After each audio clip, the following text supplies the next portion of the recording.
مٹا دیا میرے ساقی نے عالم من و تو، پلا کے مجھ کو میں لا الہ الا ہوں۔ نہ میں، نہ شیر، نہ ساقی، نہ شور چنگ و رباب، سکوت کوہ لبے جوئے او لالا خضرو، گدائے میں کدے کی شان بے نیازی دیکھ، پہنچ کے چشمہ حیواں پہ توڑتا ہے سبو۔ اقبال کہتے ہیں کہ پالنے والے یعنی اللہ تعالیٰ کے حزب ارشاد من و تو کا فرق مٹا دیا ہے۔ کہنے کا مطلب ہے کہ خدا کے سوا عبادت کے لائق اور کوئی فرد نہیں ہے، اور اسی کے سبب میں اور تو کا فرق مٹا کر کوئی امتیاز باقی نہیں رکھا گیا ہے۔ جب اقبال پہ حقیقت واضح ہوتی ہے کہ اللہ تعالیٰ کے علاوہ اور کوئی ہستی حقیقی معنی میں موجود ہی نہیں، تو یہ عالم من و تو خود بخود مٹ جاتا ہے، کیونکہ جب حقیقی معنی میں نہ میں موجود ہوں نہ تو موجود ہے، صرف اللہ تعالیٰ موجود ہے، تو پھر من و تو کا تصور ہی پیدا نہیں ہو سکتا۔ یہ تصورات تو اس وقت پیدا ہو سکتے ہیں جب انسان اپنے آپ کو اور دوسروں کو موجود یقین کرتا ہے، لیکن جب یہ یقین ہو جائے کہ اللہ تعالیٰ کے سوا حقیقی معنی میں کوئی موجود ہی نہیں، تو یہ من کا وجود باقی نہ رہا۔ تو یہ وحدت الوجود کا مسلک ہے جو اقبال نے حضرت مجدد الفسانی سے اختیار کیا ہے۔ پھر دوسرے شعر میں کہتے ہیں، نہ مجھے شراب چاہیے، نہ شیر، نہ ساقی کا آرزو مند ہوں، نہ چنگ و رباب کے نغموں کا، مجھے تو پہاڑ کی خاموشی، ندی کا کنارہ اور اس پر خود بخود اگے ہوئے لالے کے پھول چاہیے۔ یہی چیزیں میرے قلب و روح کے لیے سکون کا سما بن سکتی ہیں۔ اس شعر میں اقبال نے اس کیفیت کو بیان کیا ہے جو اس حقیقت سے آگاہ ہونے کے بعد اقبال پہ طاری ہوتی ہے کہ کائنات میں اللہ کے علاوہ اور کوئی ہستی موجود نہیں ہے۔ واضح ہو کہ جب تک انسان یہ سمجھتا ہے کہ کائنات کی اشیاء کا وجود حقیقی ہے تو وہ ان کو لذت و سرور و راحت و تسکین کا ذریعہ سمجھتا ہے اور پھر ان کے حصول کی کوشش کرتا ہے، لیکن جب اسے معلوم ہو جاتا ہے لا موجود الا ہو، کہ جب سالک اس مقام پہ پہنچتا ہے تو اس کو معلوم ہوتا ہے سب کچھ، ساری کائنات خود میرے اندر موجود ہے، یعنی کائنات میں اللہ کے سوا کسی غیر کا وجود نہیں ہے، جو کچھ ہے وہ اس کی ذات ہے یا اس کی صفات ہے یا ان کے افعال ہیں۔ الغرض جب اقبال پہ یہ حقیقت منکشف ہو جاتی ہے کہ اللہ کے سوا کوئی موجود نہیں، تو کیف و سرور کے حصول کے لیے دنیا کی کسی شے کی طرف وہ توجہ نہیں دیتا، نہ اس کو شراب کی ضرورت ہوتی ہے، نہ ساقی کی، نہ شیر کی حاجت ہوتی ہے، بلکہ وہ ان تمام کھیل تماشوں اور عارضی دل فریبیوں سے یکسر قطع تعلق کر کے اپنے آپ کو دور کر دیتا ہے اللہ کی یاد میں۔ یعنی اقبال کو اگر کوئی خواہش ہے تو پہاڑ کی خاموشی، ندی کے کنارے اور اس پر اگے ہوئے لالے کے پھولوں کی خواہش ہے۔ گویا انہی میں اقبال کے لیے سکون قلب کا ساما ہے، انہی میں خدا کی قدرت نظر آتی ہے۔ یہاں اقبال کا کہنا ہے کہ میں ایک ایسا درویش ہوں جس کی بے نیازی کا یہ عالم ہے کہ آب حیات کے چشمے پر پہنچ کر بھی اس کا ایک قطرہ پینے سے بھی میں گریز کرتا ہوں۔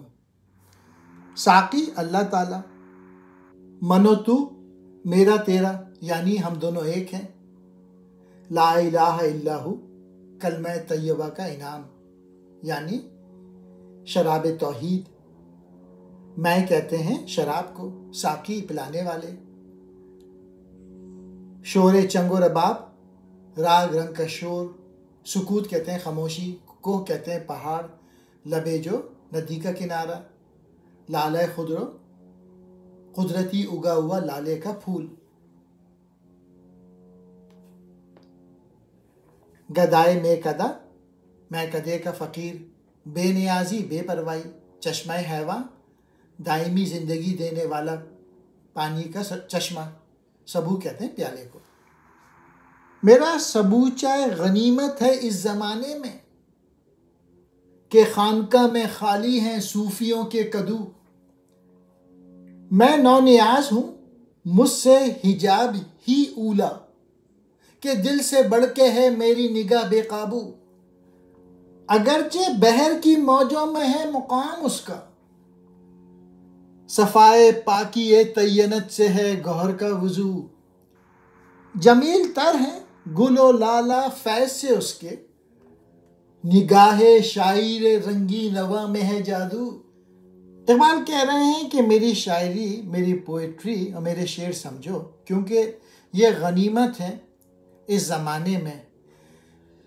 اور جو خانقاہ ہے جہاں آج کل جو صوفی بیٹھے ہوئے ہیں، وہاں تمہیں کچھ نہیں ملے گا۔ اگر تم لوگ میری شاعری سمجھ گئے تو تم کو وہ سب کچھ مل جائے گا جو پہلے صوفی بانٹا کرتے تھے۔ آج کل کے صوفیوں کے پاس کچھ بھی نہیں ہے لوگوں کو دینے کے لیے۔ 5ویں شعر میں کہتے ہیں، میں نیا نیا نیاز مند بنا ہوں، اس لیے محبوب کا مجھ سے پردے میں رہنا ہی بہتر ہے۔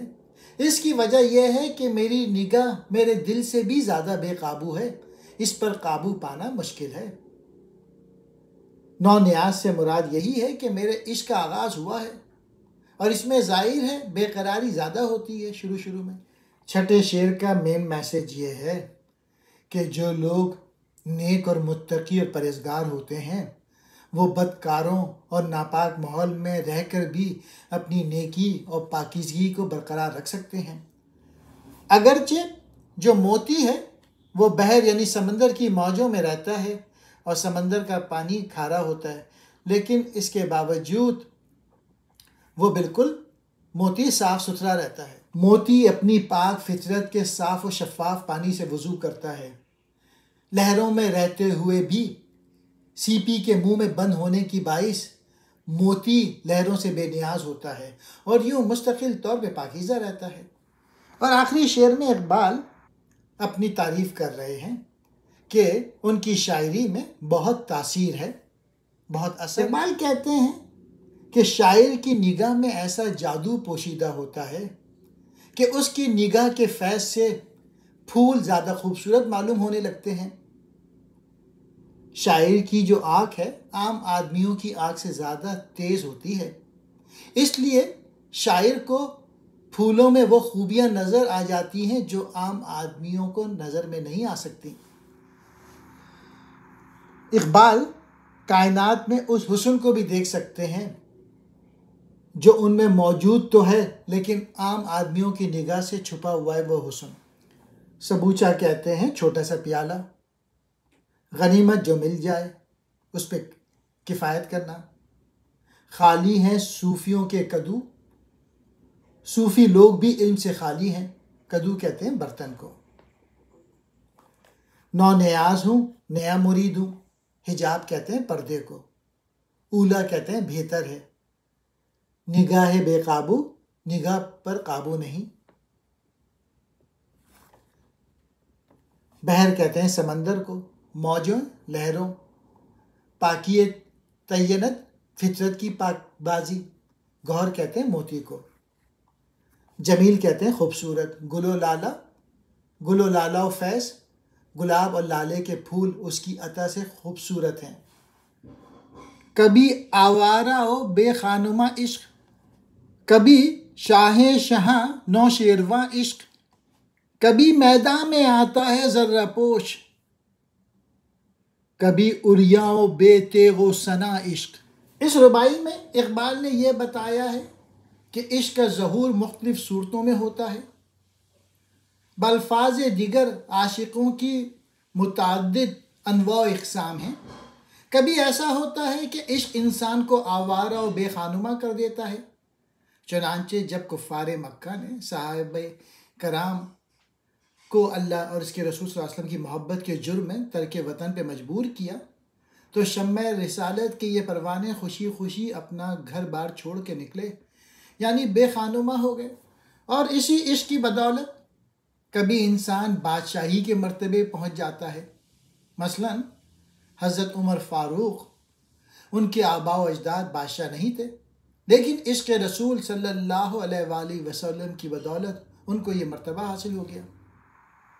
عشق مختلف صورتیں اختیار کرتا ہے اور مختلف بھیس بدلتا ہے. کبھی وہ آوارہ اور بے ٹھکانہ ہوتا ہے، اسے گھر بار کی بھی سدبت نہیں رہتی. کبھی وہ ایران کے مشہور بادشاہ نوشیروان کی طرح بادشاہوں کا بادشاہ بن جاتا ہے. کبھی ذرہ پہن کر میدان جنگ میں آتا ہے. کبھی محض حفاظت کا یہ سامان ہی الگ نہیں کرتا بلکہ تلوار اور نیزہ بھی ساتھ نہیں لیتا. تاریخ میں ان مختلف صورتوں کی سینکڑوں مثالیں موجود ہیں. مطلب یہ ہے کہ عشق حق کی کوئی خاص صورت نہیں، موقع اور ماحول کے اعتبار سے اس کی صورتیں بدلتی رہتی ہیں. متاع بے بہا ہے، درد و سوز آرزو مندی، مقام بندگی دے کر نالوں شان خداوندی. تیرے آزاد بندوں کی نہ یہ دنیا نہ وہ دنیا، یہاں مرنے کی پابندی وہاں جینے کی پابندی. حجاب اکثیر ہے آوارہ کوئے محبت کو، میری آتش کو بھڑکاتی ہے تیری دیر پیوندی. گزر اوقات کر لیتا ہے یہ کوہ بیاباں میں، کہ شاہی کے لیے ذلت ہے کار آشیاں بندی.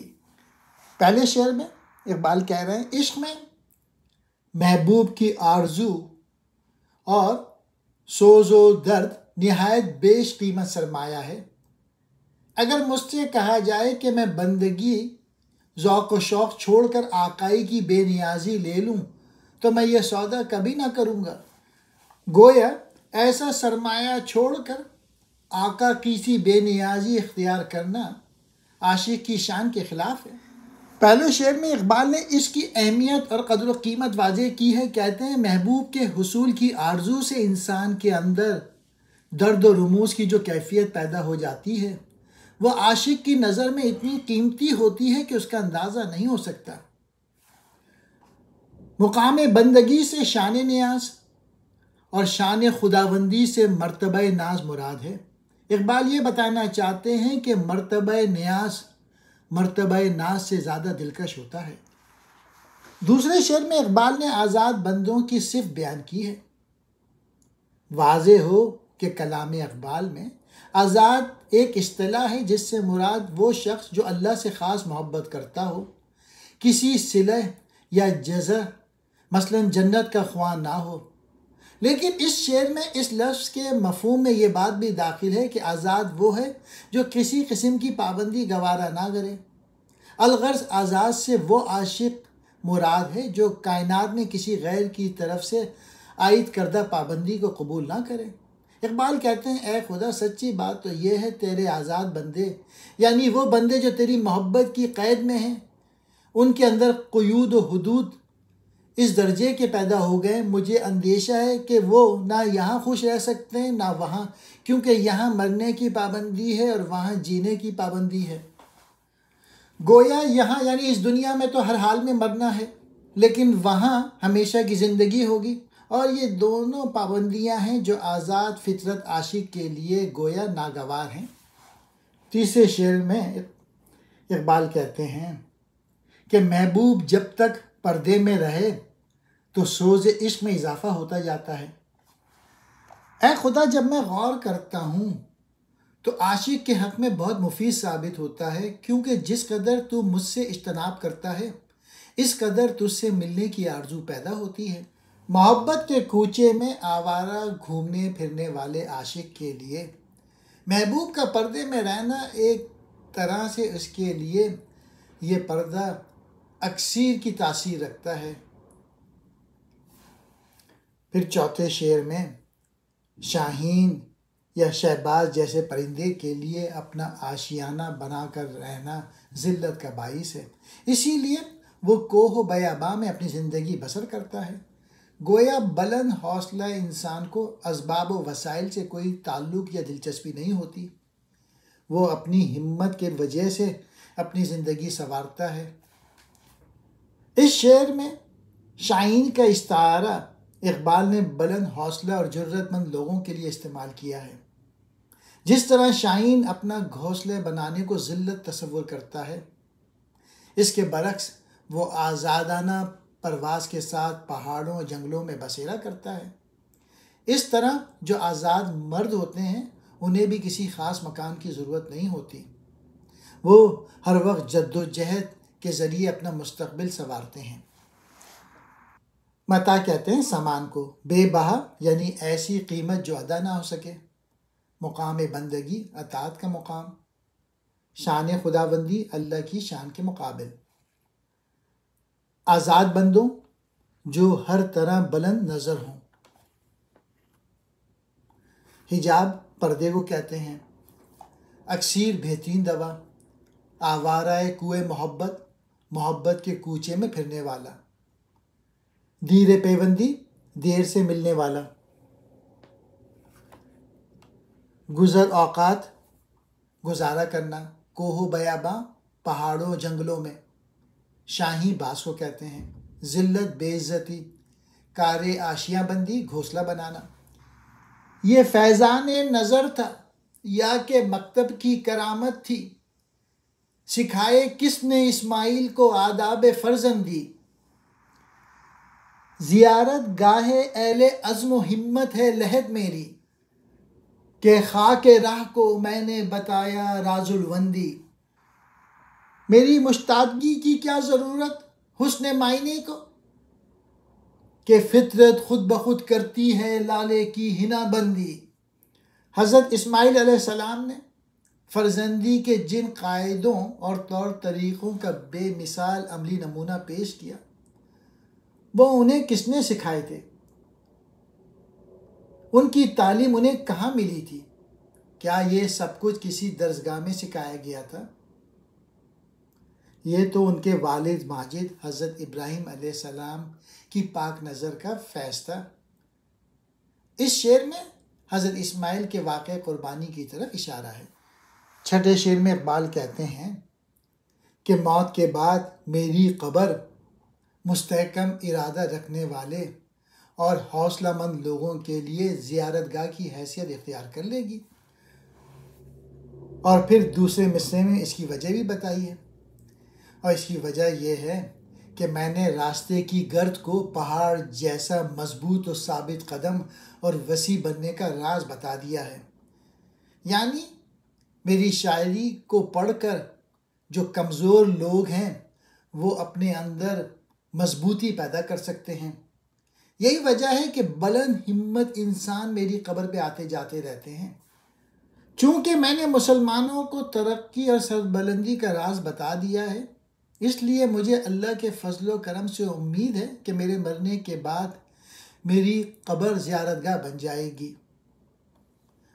اور میری قبر پہ آ کے لوگ فاتحہ پڑھیں۔ آخری شعر میں اقبال کہتے ہیں، لوگوں کے دلوں میں گھر کرنے کے لیے کسی انسان کی کوشش کے محتاج نہیں، سچی بات تو خود دلوں میں گھر کر لیتی ہے۔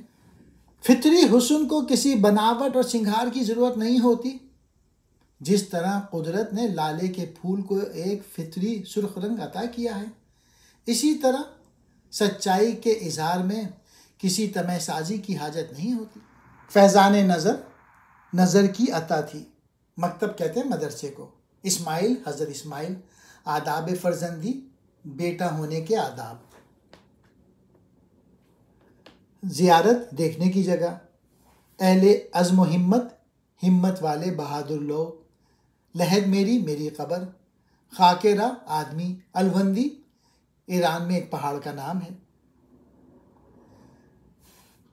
مشتاقگی، کنگھی کرنا، حسن معائنے، علم کی خوبی، فطرت، قدرت، لالے پھول کو کہتے ہیں، حنا بندی، سرخ کرنا۔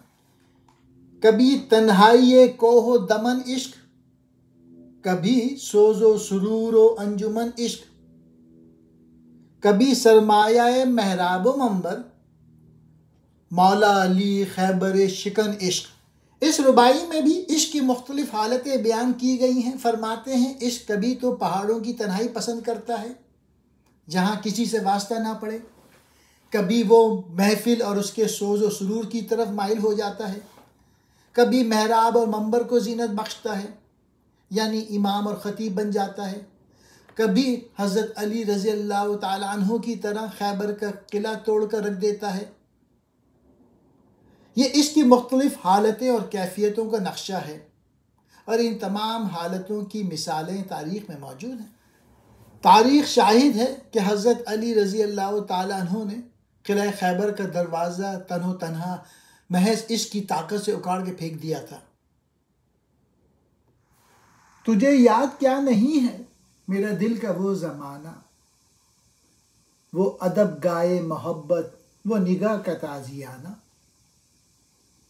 یہ بتان حضر حاضر کے بنے ہیں مدرسے میں، نہ ادائے کافرانہ نہ تراش آزرانہ۔ نہیں اس کھلی فضا میں کوئی گوشہ فراغت، یہ جہاں عجب جہاں ہے، نہ قفس نہ آشیانہ۔ رگ طاق منتظر ہے تیری بارش کرم کی، کہ عجم کے میں قدوں میں نہ رہی میں مغانہ۔ اے اللہ تعالیٰ، کیا تجھے وہ زمانہ یاد نہیں جب شروع میں میرے دل میں تیرے عشق کا جذبہ پیدا ہوا تھا؟ وہ دور ایک ایسا دور تھا جب محبت کی ادب گاہ سے مجھے عشق کا درس مل رہا تھا، اور سبق یاد نہ ہونے پر تیری نگاہ کے تازیانے مجھ پر پڑتے تھے۔ پھر دوسرے شعر میں کہتے ہیں، میری قوم کے نوجوان جو کالجوں میں تعلیم پا رہے ہیں، ان کی حالات پر مجھے سخت افسوس ہوتا ہے کہ کالج میں جا کے ان کی زندگیاں بالکل برباد ہو گئیں۔ الہات پروت تعلیم پا کر دین اسلام سے بیگانہ ہو گئے، دوسری طرف کفار کی نگاہوں میں بھی کوئی وقت حاصل نہ کر سکے، دین کی نعمت سے تو محروم ہوئے تو کفر ہی میں کوئی مقام حاصل کر لیتے، لیکن ان کی یہ حالت ہے، نہ ان میں ادائے کافرانہ پائی جاتی ہیں، نہ تراش آزرانہ، نہ خدا ہی ملا نہ وصال صنم، نہ ادھر کے رہے نہ ادھر کے رہے۔ اقبال نے دوسرے شعر میں آج کے دور کے جو لڑکے ہیں جو کالج اور یونیورسٹی سے پڑھ کے نکل رہے ہیں، ان کی ذہنی حالت کی طرف اشارہ کیا۔ موجودہ زمانے کے جو لڑکے جو کہ درس گاہوں میں تیار ہو رہے ہیں، وہ کس کام کے ہیں؟ مطلب یہ ہے کہ موجودہ طرز تعلیم سے نہ تو طلبہ کا ظاہر سنور رہا ہے اور نہ ہی باطن۔ اس شعر میں کہتے ہیں، اس دنیا کی وسیع فضا میں کوئی ایسا گوشہ نظر نہیں آ رہا جہاں انسان بے فکری اور آرام و سکون کی زندگی بسر کر سکے۔ یہ دنیا بھی کیا عجیب دنیا ہے کہ نہ تو اس میں پنجرہ ہے اور نہ کوئی گھونسلہ ہی ہے۔ پنجرے سے مراد کسی کی قید میں رہنے کا عمل کہ یہ بے فکری و سکون کی علامت ہے، اسی طرح گھونسلے سے مراد ہے آزاد زندگی بسر کرنے کا عمل۔ اقبال کہہ رہے ہیں، یہ ماحول کتنا ہی آزادی کا حامل ہو، لیکن عملاً اس میں کہیں بھی کشادگی اور فراغت محسوس نہیں ہوتی۔ یہ عجیب جہاں ہے جس میں نہ قید خانے کا پتہ چلتا ہے نہ ہی آشیانے کا وجود ہے۔ یعنی دوسرے لفظوں میں یہ جو ماحول ہے، اس پر گھٹن کی ایسی فضا موجود ہے جہاں بے چینی کی سوا اور کچھ۔ یعنی اقبال کو اس دنیا میں سب لوگ صرف پریشان اور الجھنوں میں گرفتار نظر آئے، اقبال کو سکون نظر نہیں آیا اس دنیا میں۔ پھر چوتھے شعر میں اقبال اللہ تعالیٰ سے کہتے ہیں کہ ہماری تہذیب تباہی اور بربادی کے آخری مراحل میں داخل ہو چکی ہے، اے مولا اب تیرا ہی لطف و کرم اس کی بقا اور تعمیر کا سبب بن سکتا ہے، تو ہی ملت کے لوگوں پر اللہ تعالیٰ رگ طاق کہتے ہیں انگور کی بیل کو، یا اللہ انگور کی بیل تیرے کرم کی بارش کے انتظار میں ہیں، یعنی ملت کے لوگ۔ اس لیے عجم کے مے خانوں میں پرانی شراب نہیں رہی۔ مطلب یہی ہو سکتا ہے کہ اہل مشرق میں وہ پہلے سے جذبے اور حوصلے نہیں رہے، ان پر تیرا لطف و کرم ہو جائے تو پھر وہ اپنے عظیم ماضی کو دوبارہ زندہ کر سکیں۔ ادب گائے محبت، پہلی محبت کی ادب گاہ، نگاہ منتظر، تازیانہ کوڑے کو کہتے ہیں، بتان عصر حاضر نئے دور کے معشوق، مدرسے اسکول کو کہتے ہیں، ادائے کافرانہ محبوب کی ادا، تراش آزرانہ ازر کی بت تراشی کی خوبی، فراغت کہتے ہیں آرام کو، قفس کہتے ہیں پنجرے کو، آشیانہ کہتے ہیں گھونسلے کو، رگ طاق انگور کی بیل جس سے شراب کشید کرتے ہیں، میں کدے جہاں شراب ملتی ہے، مغانہ شراب بنانے والے، میرے ہم سفیر اسے بھی عصر بہار سمجھے، انہیں کیا خبر کہ کیا ہے یہ نوائے عاشقانہ، میرے خاک و خون سے تو نے یہ جہاں کیا ہے پیدا، صلہ شہید کیا ہے تب و تاب جاویدانہ، تیری بندہ پروری سے میرے دن گزر رہے ہیں، نہ گلہ ہے دوستوں کا نہ شکایت زمانہ۔ میں نے عشق و محبت کے جو نغمے الاپے ہیں، یہ جو میں نے شاعری لکھی ہے، تو میرے ہم نوا، میرے جو دوست ہیں، وہ یہ سمجھ رہے ہیں کہ یہ سب بہار کی آمد کے کرشمے ہیں، اس لیے کہ بہار آنے پر پرندے جوش مستی سے بے تکلف گانے لگتے ہیں۔ انہیں کیا معلوم کہ عشق و محبت کے نغمے الاپنا کس درجہ مشکل ہیں، اور ان میں دل و جگر کا خون کس طرح بے دریغ صرف کرنا پڑتا ہے۔ میرے جو دوست ہیں، میرے جو ہم نوا ہیں، وہ میری شاعری کو ایک آسان کام سمجھ لیا ہے۔ ان کو نہیں معلوم کہ میں نے خون جگر لگایا ہے یہ شاعری لکھنے کے لیے۔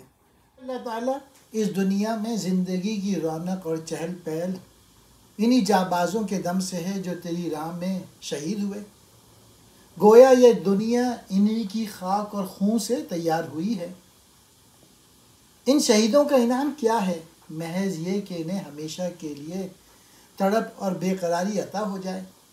یعنی وہ اس دنیا میں کسی انعام کے خواہش مند نہیں، صرف یہ چاہتے ہیں کہ جن مقاصد کی خاطر انہوں نے جانیں دیں انہیں پورا کرنے کے لیے ہنگامہ گرم رہے۔ یا اللہ تعالیٰ جس مقصد کے لیے ان لوگوں نے جان دی ہے، یا اللہ ان لوگوں کے مقصد پورے ہو جائیں۔ آخری شعر میں اقبال کہہ رہے ہیں، اے میرے مولائے کریم، تیری عبادت میں میری زندگی گزر رہی ہے، اس باعث مجھے کچھ ایسی بے نیازی حاصل ہے کہ نہ تو میں کبھی دوستوں کے رویے کا گلہ کرتا ہوں اور نہ ہی زمانے سے ہی مجھے کچھ شکایت ہے۔ اللہ تعالیٰ تیرے لطف و کرم نے مجھے ہر طرح سے بے نیاز کر دیا ہے۔ لوگ نہ تو دوستوں کی بے وفائی کا گلہ کرتے ہیں اور نہ زمانے کی بے مہری کی شکایت کرتے ہیں، کیونکہ اقبال کو صرف اللہ تعالیٰ سے ہی امید ہے، وہ لوگوں سے امید نہیں لگا۔ ہم سفیر، ہم آواز، دوست، نوائے، عشق کی آواز، خاک و خون میری وجہ سے، صلہ شہید شہید کا انعام، تب و تاب چمک دمک جاویدانہ ہمیشہ، بندہ پروری عبادت، گلہ کہتے ہیں شکایت کو، عطا اسلاف کا جذبہ دروں کر، شریک زمرہ لہ یا زنون کر، خرد کی گتھیاں سلجھا چکا میں، میرے مولا مجھے صاحب جنوں کر۔ اس ربائی میں علامہ اقبال نے اللہ سے ایک دعا مانگی ہے جو دراصل ان کے فلسفے کا خلاصہ ہے، یعنی حیات کا جو مین منبع ہے وہ عشق ہے، نہ کہ عقل۔ زندگی بسر کرنے کے لیے عقل بھی ضروری ہے، لیکن زندگی کی بنیاد اس پر نہیں رکھی جا سکتی۔ چنانچہ وہ خود کہتے ہیں ایک جگہ، عقل کو تنقید سے فرصت نہیں، عشق پر اعمال کی بنیاد رکھ۔ اقبال کہتے ہیں، اے خدا، میں اس دور میں پیدا ہوا ہوں جہاں ہر طرف مادیت اور الہات کا چرچا ہے، اس لیے مجھے جذبہ دروں کی ضرورت ہے جو میرے بزرگوں کا طرہ امتیاز تھا۔ لہٰذا اے خدا مجھے ان پاک لوگوں کے زمرے میں شریک کر دے۔ جو کوئی ایمان لائے اللہ پر اور یوم آخرت پر اور نیک کام کرے تو ایسے لوگوں پر دنیا یا آخرت میں نہ خوف طاری ہوگا اور نہ وہ غمگین ہوں گے۔ تو اقبال کہہ رہے ہیں کہ اللہ تعالیٰ مجھ پہ خوف پیدا نہ کر لوگوں کا، اس لیے جو لوگ متقی اور پرہیزگار ہوتے ہیں وہ قدرتی طور پہ ان عذابوں سے محفوظ رہتے ہیں، وہ خوف نہیں کھاتے۔ اس شعر میں اپنی دعا کی وضاحت کرتے ہوئے کہتے ہیں، اے اللہ تعالیٰ، میں بہت دنوں عقل کی غلامی کر چکا ہوں، عقلی زندگی بسر کر چکا ہوں۔ عقل میرے سامنے نئے نئے مسائل پیش کرتی ہے اور روزانہ میں انہیں حل کرتا ہوں۔ الغرض اپنی عمر کا بڑا حصہ عقل کی گتھیوں کے سلجھانے میں ضائع کر چکا ہوں، اس لیے اب میں تجھ سے التجا کرتا ہوں کہ تو مجھے دیوانہ بنا دے تاکہ عقل کی غلامی سے نجات پا جاؤں اور صاحب جنوں ہو کر حقیقی معنی میں عقل مند بن جاؤں۔ واضح ہو کہ اسلام کی بنیاد عشق و محبت پہ ہے، اور عشق و محبت کا لازمی نتیجہ جنوں ہوتا ہے۔ خلاصہ کلام یہ ہے کہ اسلام کی بنیاد عشق و محبت پہ ہے، اور اسی حقیقت کو ایک شاعر نے یوں بیان کیا ہے: بس اتنی سی حقیقت ہے ہمارے دین و ایمان کی، کہ اس جان جہاں کا آدمی دیوانہ ہو جائے۔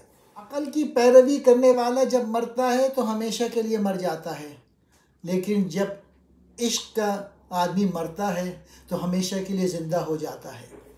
ضمیر لالا میں لال سے ہوا لبریز، اشارہ پاتے ہی صوفی نے توڑ دی پرہیز، بچھائی ہے جو کہیں عشق نے بساط اپنی، کیا ہے اس نے فقیروں کو وارث پرویز۔ پرانے ہیں یہ ستارے فلک بھی فرسودہ، جہاں وہ چاہیے مجھ کو کہ ہو ابھی نوخیز۔ پھر تیسرے شعر میں کہتے ہیں: اس دنیا کے ستارے بہت پرانے ہو گئے ہیں، آسمان بھی خاصا بوسیدہ ہو چکا ہے، مجھے ایسی دقیانوسی دنیا کب پسند آ سکتی ہے؟ مجھے تو ایسی دنیا چاہیے جو ابھی پیدا ہو اور اس میں جدت و تازگی کے آثار نظر آئیں۔ شعر میں علامہ اقبال اللہ تعالیٰ سے مخاطب ہوتے ہوئے کہتے ہیں: اے اللہ تعالیٰ، تیری پوری کائنات اور اس کا نظام بوسیدہ اور پرانا ہو چکا ہے، میں تو ایک ایسی کائنات اور نظام کا خواہاں ہوں جو نیا اور منفرد ہو، جس میں تازگی بھی ہو اور شگفتگی بھی ہو۔ یعنی اس وقت دنیا میں جو بھی نظام چل رہے ہیں، کیپٹلزم اور یہ فاشزم اور یہ ڈکٹیٹرشپ اور یہ بادشاہت، اس سے اقبال جو ہیں وہ نا امید ہیں۔ ضمیر لالا لالے کے پھول کی اندرونی حالت، میں لال سرخ شراب لبریز بھر گیا، اشارہ پاتے ہی صوفی نے توڑ دی پرہیز، صوفی نے پرہیز چھوڑ دی تو شراب کی طرف لپکا۔ بساط کہتے ہیں بچھونا، پرویز ایرانی بادشاہ، فرسودہ پرانا، نوخیز نیا نیا۔ اقبال کہتے ہیں: میں تو ایک ایسے لالے کے پھول کی مانند ہوں جس کا ضمیر شراب سرخ سے لبریز ہو چکا ہے۔ بالفاظ دیگر، ایک عام فرد تو ہر جائز و ناجائز شے کو قبول کر لیتا ہے، لیکن وہ لوگ جو مذہب کا لبادہ اوڑھے ہوئے ہیں، ان کو کیا ہو گیا ہے کہ اپنے مفادات کی خاطر مذہبی اصولوں کی نفی کرنے پر آمادہ ہو گئے۔ دوسرے شعر میں: عشق نے جہاں بھی اپنی بساط بچھائی، فقیر اور درویشوں کو پرویز جیسا شہنشاہوں کی سلطنت کا وارث بنا دیا۔ خالی دعویٰ نہیں ہے، تاریخ انسانیت کا ہر صفحہ اس کا گواہ ہے۔ اس سے مراد عشق حق بھی ہے اور عشق مقاصد بھی، یعنی جہاں عشق ہوگا وہاں درویشوں کو لازماً حکمرانی مل جاتی ہے۔ اللہ تعالیٰ سے عشق اتنی بڑی قوت ہے کہ جب وہ کسی فرد کے دل میں گھر کر لیتا ہے تو لاچار و نامراد ہونے کے باوجود تخت شاہی کا مالک بن جاتا ہے۔ یعنی اللہ تعالیٰ کے عشق کے طفیل ایک بے سر و سامان فرد بھی انتہائی عرفہ اور بلند مقام پہ پہنچ جاتا ہے۔ اس سے خبر ہے کہ ہنگامہ نوشور ہے کیا، تیری نگاہ کی گردش ہے میری رستخیز، نہ چھین لذت آہ سحرگائی مجھ سے، نہ کر نگاہ سے تغافل کو التفات آمیز، دل غمی کے موافق نہیں ہے موسم گل، صدائے مرغ چمن ہے بہت نشاط انگیز، حدیث بے خبراں ہے تو با زمانہ بساز، زمانہ بتون زاد تو با زمانہ ستیز۔ پھر اقبال کہتے ہیں: قیامت کیا ہے، اس کی نوعیت کیا ہے؟ یہ تو ایک سوالیہ نشان کے مانند ہے، جس کا جواب اس لیے ممکن نہیں کہ قیامت کی حقیقت تو اسی وقت کوئی آشنا ہو سکتا ہے جب وہ اسے اپنی آنکھ سے دیکھ لے۔ میرے لیے تو اے محبوب، اے اللہ تعالیٰ، تیری نگاہ اور لطف عنایت سے محرومی کا عمل ہی قیامت سے کم نہیں۔ یعنی میں تو اسی صورتحال کو ہی قیامت تصور کرتا ہوں۔ یعنی اے اللہ تعالیٰ جب تو میری طرف سے نگاہ پھیر کر دوسری طرف دیکھتا ہے تو میرے دل پر قیامت گزرتی ہے۔ یا دوسرا مطلب یہ ہو سکتا ہے کہ تیری گردش نگاہ سے میرے دل میں جذبات عشق کا طوفان بپا ہو جاتا ہے، اور یہ طوفان میرے لیے ہنگامہ قیامت سے کم نہیں۔ پھر اقبال نیکسٹ شعر میں کہتے ہیں 5ویں میں، صبح کے وقت کی آہ و فریاد میں جو لذت ملتی ہے، اے محبوب اے اللہ تعالیٰ مجھے اس سے محروم نہ رکھ، اور تو اپنی نگاہ سے بے پرواہی میں لطف و کرم کی آمیزش نہ کر۔ گویا عاشق کے لیے محبوب کا تغافل ہی سب کچھ ہے کہ اس سے وہ بے قرار ہوتا ہے اور آہ و فریاد کرنے لگتا ہے۔ اقبال کی یہ آہ و فریاد اس کے لیے بہت بڑی دولت ہے۔ 6 شعر میں اقبال کہتے ہیں، بہار کا موسم میرے غمگین دل کو راس نہیں، اس میں باغ کے پرندے جو نغمے گاتے ہیں وہ خوشی سے بھرے ہوئے ہوتے ہیں، اور غمگین دل ایسی فضا میں خوش نہیں ہو سکتا۔ یہ بے خبروں اور حقیقت ناآشناؤں کا قول ہے کہ تو اپنے آپ کو زمانے کے موافق بنا لے۔ جو لوگ زندگی کی حقیقتوں سے آگاہ ہیں ان کا حاصل یہ ہے کہ زمانہ اگر تجھ سے موافقت نہ کرے تو اس کے خلاف جنگ کے لیے تیار ہو جا۔ مطلب یہ ہے کہ اعلیٰ ہمت کے جو لوگ ہیں وہ زمانے کو اپنے پیچھے چلاتے ہیں، اور جو لوگ ہمت سے خالی ہوتے ہیں وہ زمانے کے پیچھے چلتے ہیں۔ کہنا ہے کہ تو زمانے کے ساتھ موافقت کر حقیقت سے بے خبر لوگوں کی بات ہے۔ حقیقت یہ ہے کہ اگر زمانہ تیرے ساتھ موافقت نہیں کرتا تو زمانے سے الجھ جا، لڑ جا، اپنی خودی سے آگاہ ہو اور بلند حوصلہ کر کے اپنی خواہش کے مطابق زمانے کو اپنے پیچھے چلا۔ ہنگامہ نشور قیامت کو اٹھنا، رستہ خیز قیامت کو کہتے ہیں، لذت آہ سحر گائی صبح سویرے اٹھ کر عبادت کا مزہ، التفات آمیز ملنے والا یعنی تغافل، دل غمی غمزدہ دل، موسم گل موسم بہار، صدائے مرغ چمن باغ کے پرندے کی چہچہاٹ، نشاط انگیز خوشگوار۔ کسے خبر ہے کہ ہنگامہ نوشور ہے کیا، تیری نگاہ کی گردش ہے میری رستہ خیز، نہ چھین لذت آہ سحر گائی مجھ سے، نہ کر نگاہ سے تغافل کو التفات آمیز، دل غمی کے موافق نہیں ہے موسم گل، صدائے مرغ چمن ہے بہت نشاط انگیز، حدیث بے خبراں ہے تو با زمانہ بساز، زمانہ بتون زاد تو با زمانہ ستیز۔ پھر اقبال کہتے ہیں، قیامت کیا ہے، اس کی نوعیت کیا ہے، یہ تو ایک سوالیہ نشان کے مانند ہے جس کا جواب اس لیے ممکن نہیں کہ قیامت کی حقیقت تو اسی وقت کوئی آشنا ہو سکتا ہے جب وہ اسے اپنی آنکھ سے دیکھ لے۔ میرے لیے تو اے محبوب اے اللہ تعالیٰ تیری نگاہ اور لطف عنایت سے محرومی کا عمل ہی قیامت سے کم نہیں، یعنی میں تو اسی صورتحال کو ہی قیامت تصور کرتا ہوں۔ یعنی اے اللہ تعالیٰ جب تو میری طرف سے نگاہ پھیر کر دوسری طرف دیکھتا ہے تو میرے دل پر قیامت گزرتی ہے۔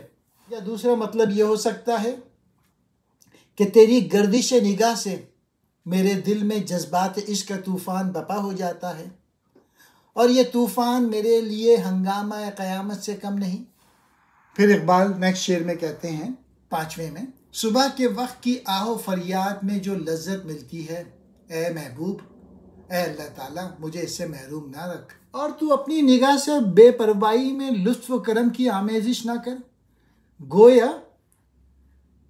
عاشق کے لیے محبوب کا تغافل ہی سب کچھ ہے کہ اس سے وہ بے قرار ہوتا ہے اور آہ و فریاد کرنے لگتا ہے۔ اقبال کی یہ آہ و فریاد اس کے لیے بہت بڑی دولت ہے۔ 6 شعر میں اقبال کہتے ہیں، بہار کا موسم میرے غمگین دل کو راس نہیں، اس میں باغ کے پرندے جو نغمے گاتے ہیں وہ خوشی سے بھرے ہوئے ہوتے ہیں، اور غمگین دل ایسی فضا میں خوش نہیں ہو سکتا۔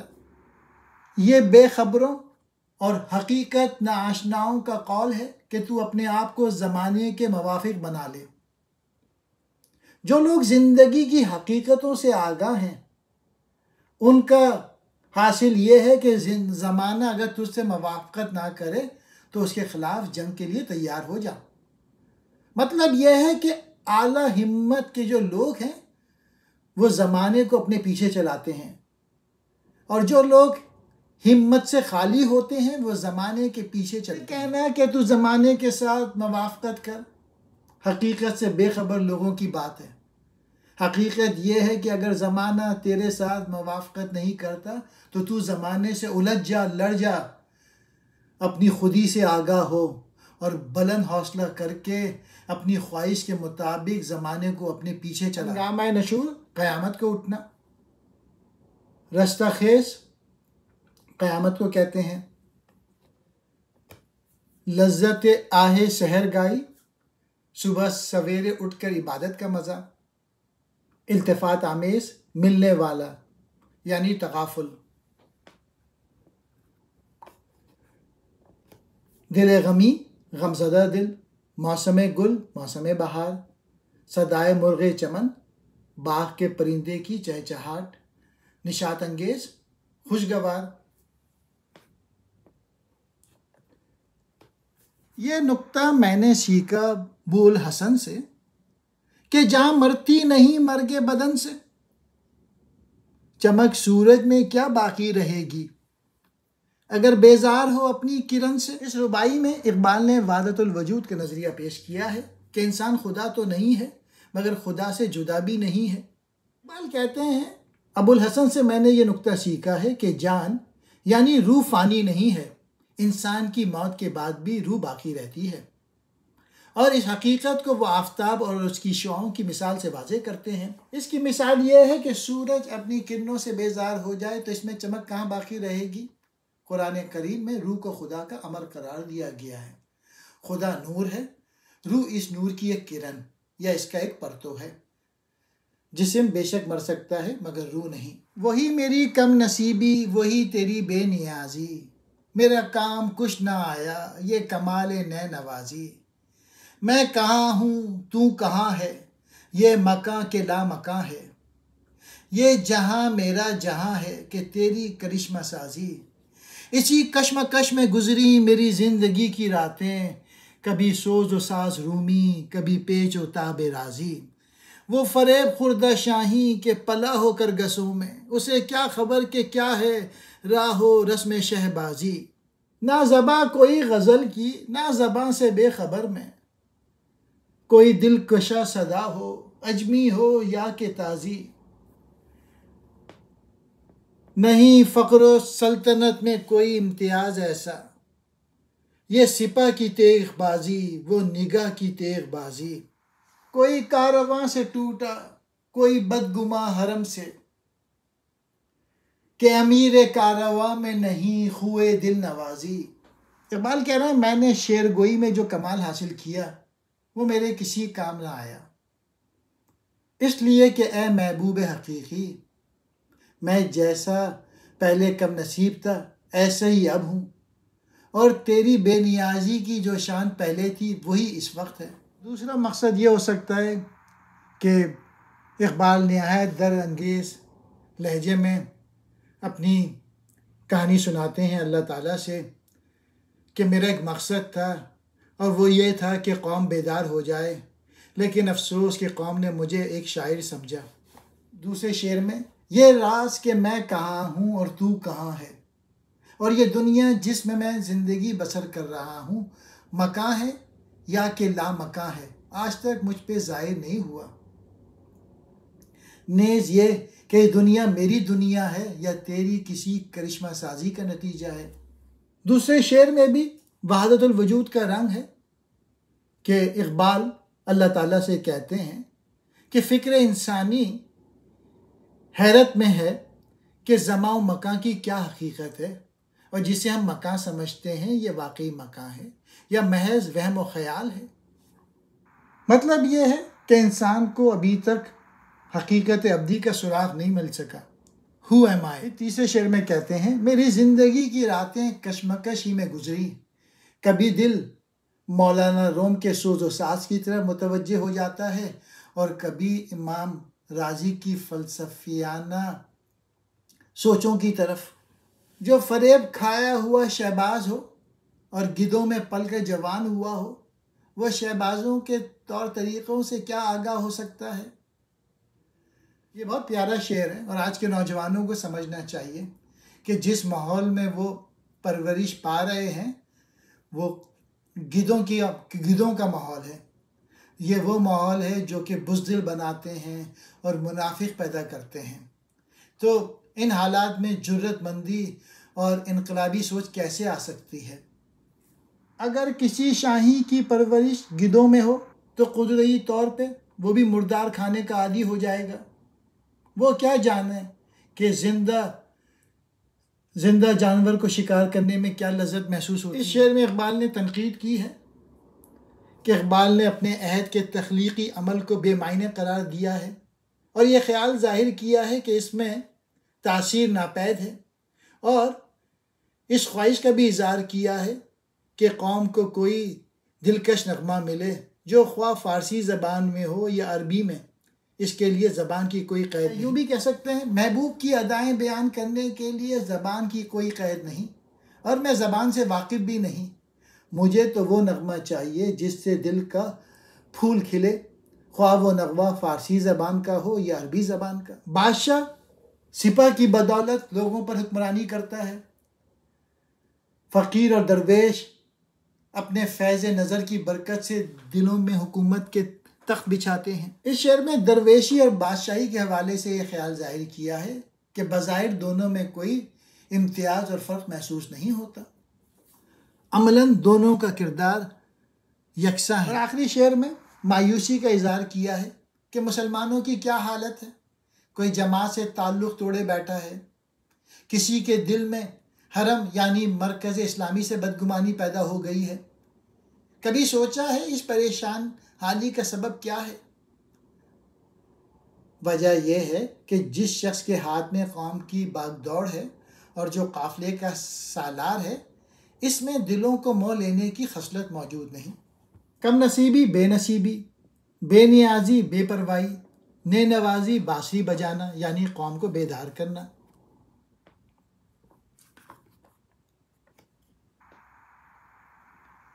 کبھی سوز و ساز رومی، کبھی پیچ و تاب رازی، کبھی رومی کے نظریے پسند کیے، کبھی رازی کی تفسیر میں الجھا. فریب خوردہ شاہی، دھوکے میں آیا ہوا مسلمان.